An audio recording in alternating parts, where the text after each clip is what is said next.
Merci de m'accueillir. Ça va? Très bien, avec ce joli temps, Paris reprend des couleurs.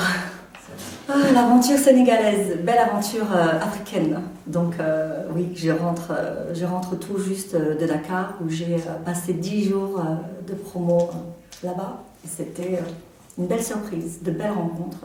Je suis contente. Ça a commencé déjà il y a très longtemps, mais l'aventure de ce projet oriental, c'est quelque chose de très récent. C'est vraiment, j'ai pris un tournant dans ma vie et dans ma carrière en ayant ce choix de chanter en arabe. Voilà, j'avais envie de revenir à la source. Alors, je ne me suis pas posé cette question. C'est pas la question que je me suis posée, ça a été le désir de commencer par la chanson Ahouek.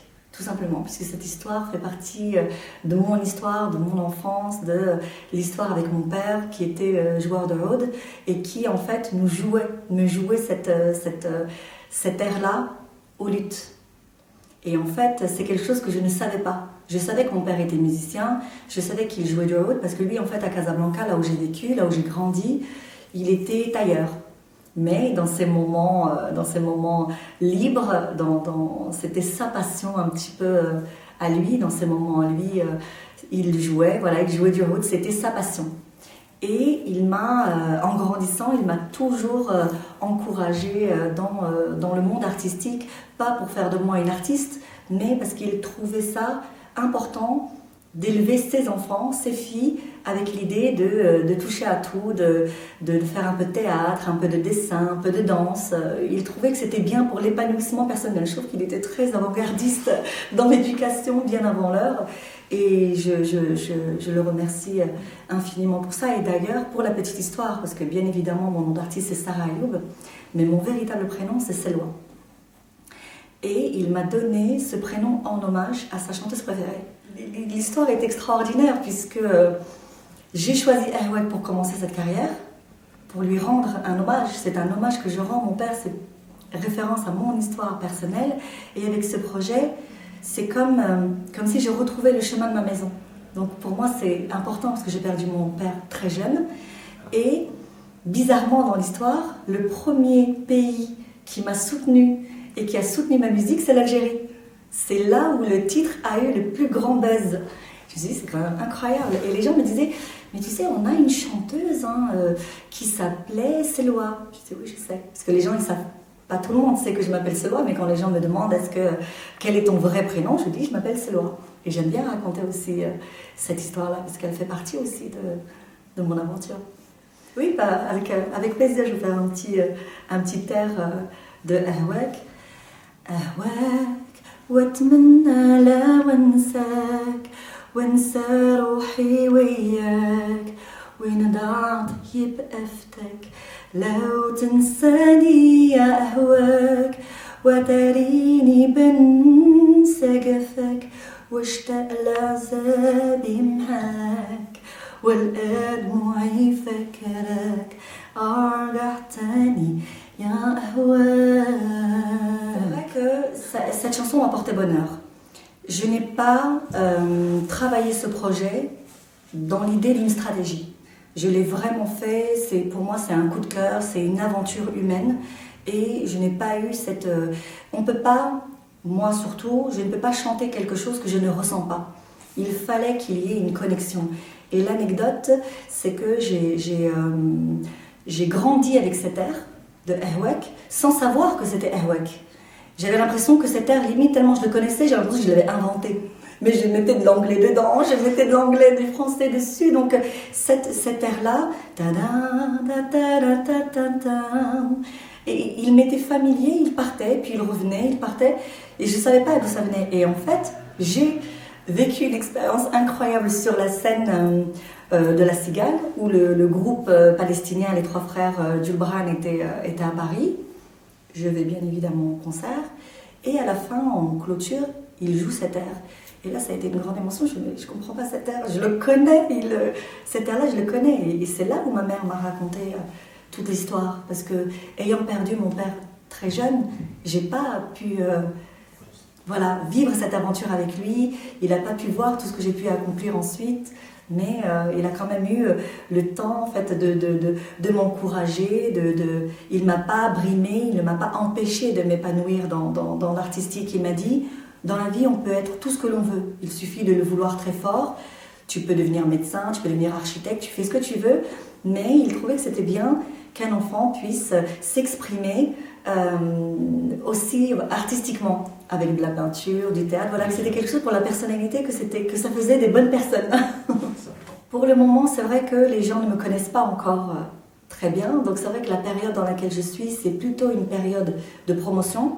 Donc c'est vrai que j'ai fait beaucoup d'émissions de télévision, comme en Algérie, j'ai fait les Algerian Music Awards, j'ai fait pas mal d'émissions de télévision, de la radio aussi. Et là, ça commence tout juste, justement, j'ai des dates de concerts prévues en 2015. Donc c'est une histoire magnifique. En fait, c'est un ami qui m'a fait découvrir une chanson que j'ai trouvée mais incroyable. C'est une artiste que les gens ne connaissent pas très bien, qui est Asmahan, la sœur de Farid Al-Atrash. Elle était comédienne, elle était actrice et chanteuse syrienne. Donc tu vois, tu as Ahwek, c'est égyptien. Et tout d'un coup, sans le savoir, je me retrouve à faire une deuxième chanson syrienne.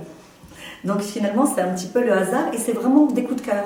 J'ai écouté la voix de Asmahan, j'ai écouté cette chanson, j'ai trouvé ça sublime.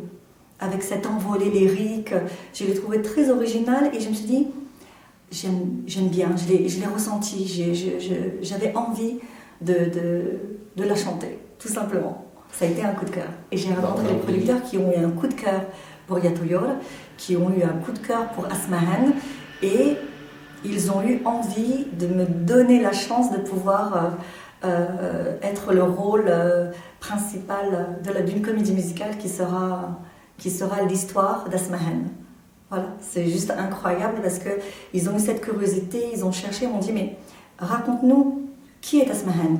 Et je l'ai raconté avec tellement de passion que ça les a inspirés et on s'est dit eh bien on va faire une comédie musicale, ce sera la première comédie musicale chantée entièrement en arabe, interprétée par des Maghrébins. Et j'ai trouvé ça extraordinaire, c'est-à-dire sur la même scène sera réunis des Algériens, des Marocains, des Tunisiens, bon, des Français. Voilà. Ce sera une belle aventure humaine sur le partage et j'ai trouvé ça très bien. Encore une fois, le rapport que j'ai avec l'Algérie, c'est le fait que ça a été le premier pays qui m'a soutenue.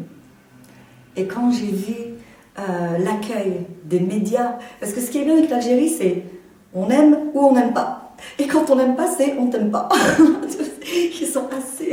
Ils sont assez tranchants et j'adore. Mais quand ils aiment et ils ouvrent vraiment les bras et ils soutiennent. Et c'est vrai que je suis triste un petit peu de ce qui se passe entre nos deux gouvernements. Mais je me suis très vite rendu compte que c'était juste politique. Mais que les peuples entre eux, on est frères. Quoi qu'il arrive, on est frères, il y a une frontière, mais cette frontière, elle ne veut rien dire. On est, quoi qu'il arrive, on reste frères. On peut se disputer avec son frère, on se dispute, mais on s'aimera toujours. Il y a pas quand on a le même père, la même mère, on peut se faire la gueule pendant des années, mais le lien, il reste quand même fort. Et j'ai trouvé ça dommage, puisque les gens ont une idée faussée de l'Algérie. Parce que c'est aussi un pays presque un peu tout neuf. Les gens recommencent à vivre que depuis pas très longtemps, une quinzaine d'années. Donc c'est un pays qui n'est pas toujours porté vers l'extérieur. Et c'est un pays qui est mal connu. Donc il y a des préjugés. On pense que les Algériens n'aiment pas les Marocains. Les Marocains disent mais tu sais les Algériens ils nous aiment pas. Et en fait c'est pas vrai. Dès que j'arrive à l'aéroport, on voit mon passeport marocain tout de suite même. Voilà, et on ne sait pas qui je suis et tout de suite on me dit marhaba bik, tu es chez toi, bienvenue chez toi. Ah beaucoup. J'ai beaucoup de projets. Donc déjà ce projet assez lourd qui est la comédie musicale. C'est beaucoup de travail. Ça fait plus d'1 an et demi qu'on est dessus, il y a encore plus d'1 an de travail et c'était bien de lancer ce petit extrait de la comédie musicale, donc en lançant le titre Yatoyor. Ensuite, il y aura les festivals cet été, donc je suis quand même assez ravie puisque j'ai été invitée à Montréal, il y a un festival de la chanson arabe et j'ai eu la chance de parler à la directrice de programmation qui est une Algérienne qui m'appelait d'Algérie pour me dire Tu fais partie de la programmation. Ouais, merci.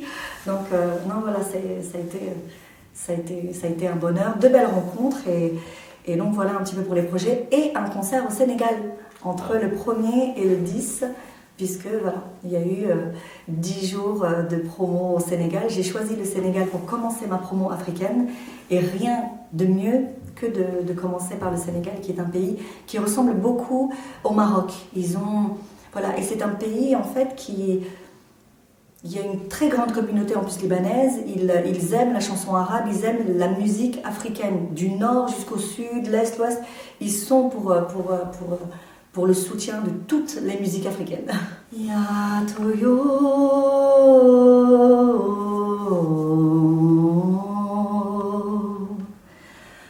غني حبي وانشودي وجدي وأمالي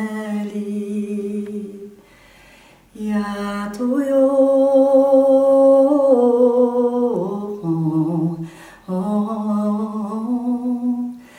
غني حبي وانشودي وجدي وأمالي للي جنبي واللي شايف ما جرالي أشتكي له يبتسموا ويزيد لوعي. Au revoir à tous et je vous dis à très bientôt. Merci de m'avoir écouté.